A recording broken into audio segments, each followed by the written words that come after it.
What's going on, everybody? Welcome to the Guardian Protocol podcast. This is Pillar 2, Money and Legacy.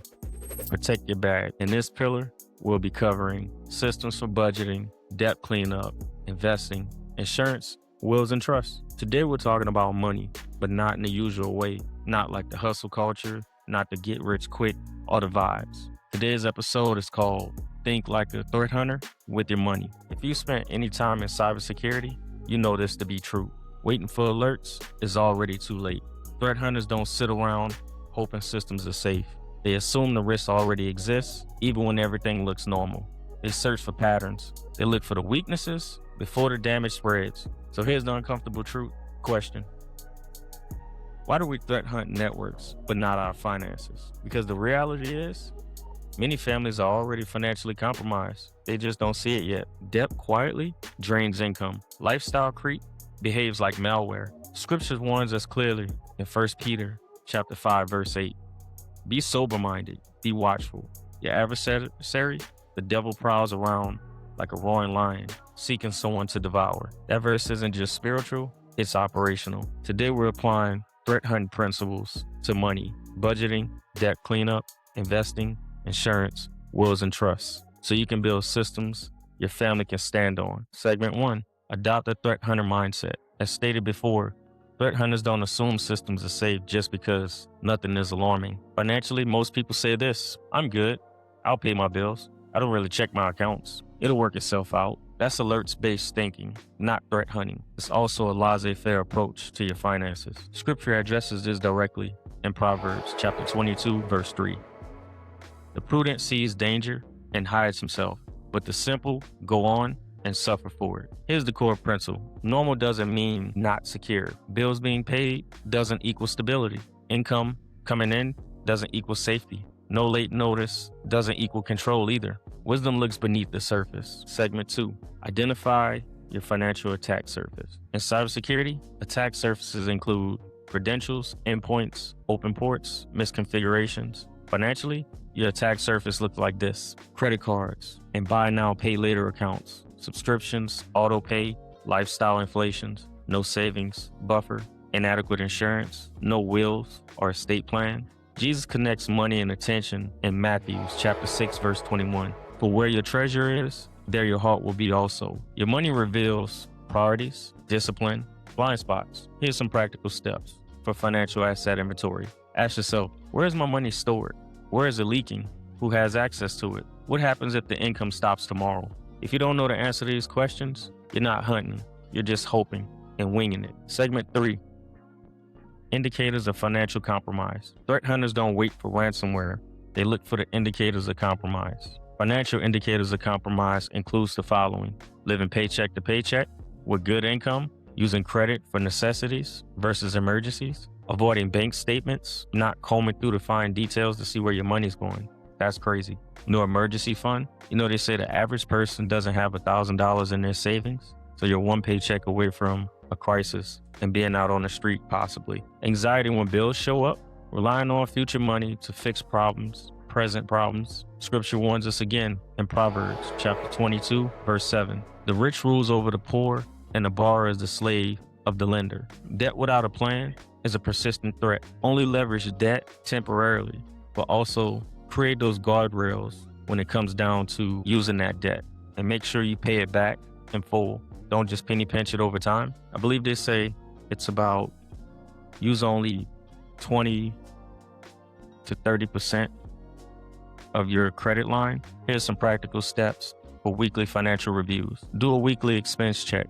You understand that your expenses could be a variable throughout the week, whether it be buying those snacks from the vending machine, putting gas in your car, random things that may come up that you may need to replenish. Make sure you keep track of it and make sure you're doing an audit. Monthly network snapshots. Take a look at how much money you're spending every month. Quarterly goal review. Make sure you're setting those goals and you're checking off those boxes when it comes to saving money monthly or quarterly, as well as paying off debt or putting money into some type of investment vehicle, whether it be your Roth IRA or 401k. Visibility weakens those financial threats. You got to stay on top of these things. Segment 4, assume breach, plan for failure. In cybersecurity, we say Assume the breach. It's not if it's going to happen, it's when it happens. Financially, that means assume income disruption, assume medical expenses or emergencies, assume job loss, assume inflation continues. Joseph demonstrated this principle in Genesis chapter 41, 29 through 30. There will come 7 years of great plenty throughout all the lands of Egypt. But after them, there will arise 7 years of famine, and all the plenty will be forgotten. Joseph didn't deny reality. He prepared for it. Here's how you prepare. Practical steps for financial incident response plan. Every household should aim for 3 to 6 months of emergency fund. Of course, depending on your house size, you may have to add a little bit more depending on how many people that you're responsible for. Health, life, and disability insurance. A written job loss plan. What do you plan to do to be proactive if the plant shuts down, your company has budget cuts, mass layoffs? We see plenty of that happening today in today's news. And a lot of people don't have a plan, and they're burning through their savings. Try to have multiple income streams if possible. Faith is not ignoring the risks. Faith is preparing wisely. Keep that in mind. Segment 5. Eliminate insider threats. The most dangerous threats often come from inside. Financial insider threats may include emotional spending, scrolling social media, somebody's marketing something, or you gotta have this is the latest and greatest. You know all the marketing tactics. Even though we don't see too many commercials on TV, when we're on our phone scrolling, there's always something blasted in our faces for us to purchase, some type of item or why we need it, and really don't even have much time to use any of these things, myself included. When we're a work in progress, we all are. So grace is given. Impulsive purchases when you're in a grocery store. You could have a grocery list to go get a few items, but just because you're walking past other stuff, it grabs your attention. It's like you add that to the cart, and before you know it, you done went over your budget for the week or the month by hundreds of dollars, maybe. Comparison is another one.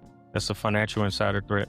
Comparing what you have to what others have. Scrolling on social media again, looking at your neighbors, trying to keep up with the Joneses, as they call it. Pride is a big one as well. You go out to dinner with some friends, coworkers, family who we haven't seen in a while. Everybody's smiling, having drinks, good time. And you pull out that card and you say, don't worry about it, I got it. Or you buy extra of something just because you're liking the vibes of the evening. Rather you be out on a date, you taking your wife out, or you just, like I said, just out with friends, doing the most, as they call it. This is a good one. I deserve this type of thinking. You may deserve it, or you may think you deserve it, but did you budget for it? Scripture speaks clearly in James chapter 1, verse 14. But each person is tempted when he is lured and enticed by his own desires. You don't need a hacker to destroy your finances. Unchecked habits will do that for you. Practical steps for financial access controls. Spending limits. Set a limit for how much you're going to spend. Hell, even if you got to do it in cash, put it in your pocket. Leave the debit card home, leave the credit card home. A lot of people used to take their credit cards and stick them in ice water and freeze them and left them in the freezer until they needed them. But we just live in the times today where it's so easy to just link up your debit cards and, these Affirm and all these different type of pay later services. It's way too easy. Sometimes you just got to log out and just avoid having that card near you. Having separate accounts is good as well. You have an account for your bills, all the money that comes in from your paycheck goes to that account to cover your bills for the month. You have your set amount for your savings, and you have a set amount for your spending. Simply, you could also set everything on auto pay and stick to it. I know a lot of people tend to have auto pay set up, but then when they don't check those habits, they turn auto pay off. I've definitely turned auto pay off for a few things throughout my time. Still working on it. As I stated before, we're a work in progress, but we're getting the game plan together, right? Accountability with your spouse. Hey, you coming home from work and you see a bunch of Amazon packages at the front door, or that Ring camera going off. Somebody's always dropping something off. It may even be you. We've all been guilty of it. But you got to have the honest conversation.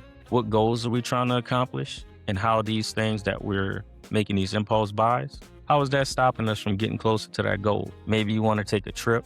Maybe you want to go see family.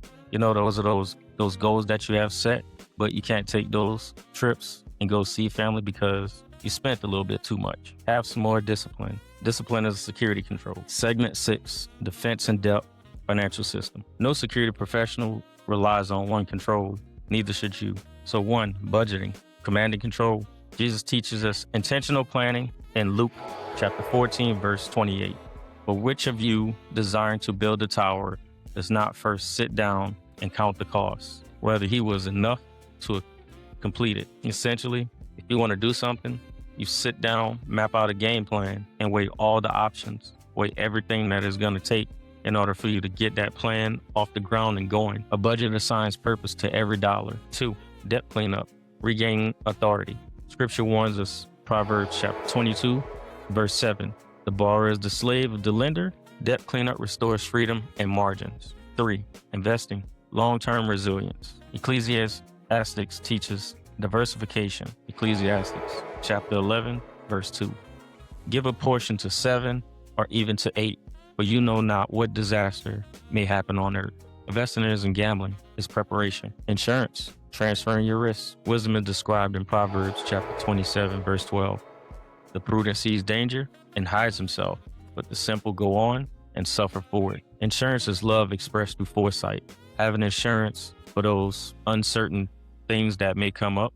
Life insurance is extremely important. The things that you leave back here, like a home, car, things that you're working on that are unfinished, your family is going to assume those risks and take that on or lose it. So make sure you have enough life insurance to pay off that home that your wife lives in with your kids or your spouse overall, as well as a little bit for the little ones to go to college, to soften that burden of loss of income that your family is going to endure.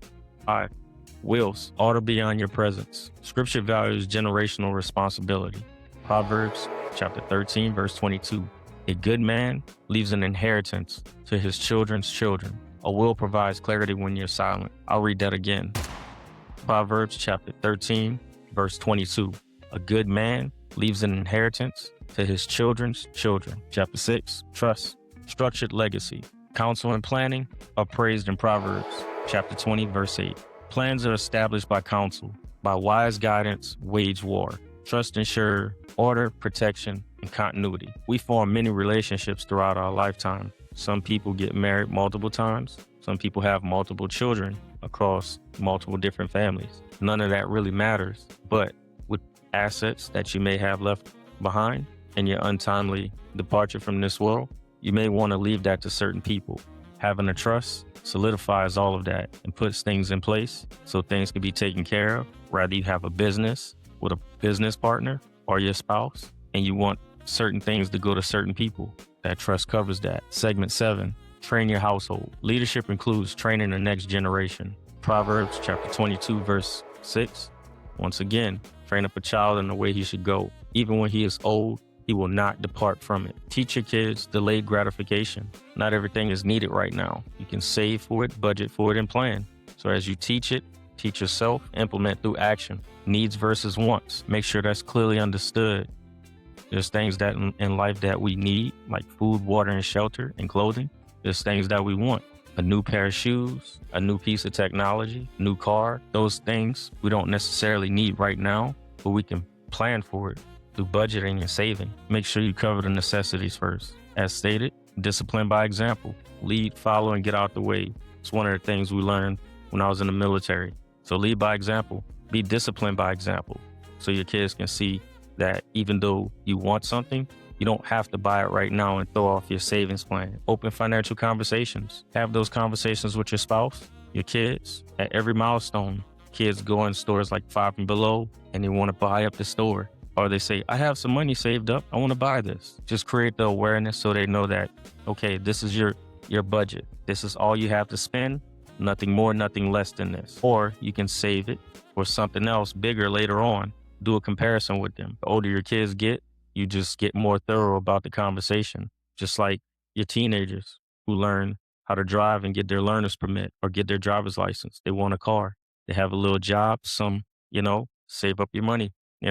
If you save this amount of money, we can do this. I'll put in a rest. Also talk to them about not spending all of their money, just as you did when they were younger. Same thing with your spouse. Hey, we could just save this money and plan for this big trip later on. It all goes. A secure legacy is taught, not inherited. Scripture gives us sober reminders in 1 Timothy chapter 5, 8. But if anyone does not provide for his relatives, and especially for members of his household, he has denied the faith and is worse than an unbeliever. Providing isn't just income, it's planning, it's systems, it's foresight. Think it like a threat hunter with your money means. You assume the risks, you seek visibility, you hunt early, you build layers, you plan for disruption, you lead wisely. Strong families don't happen by accident, they're engineered. I'll say that again. Strong families don't happen by accident, they're engineered. This concludes today's episode. If you enjoyed the content, follow the Guardian Protocol podcast, Riverside, Spotify, and Apple Podcasts. And always remember, stay alert, stay faithful, protect your home physically and digitally.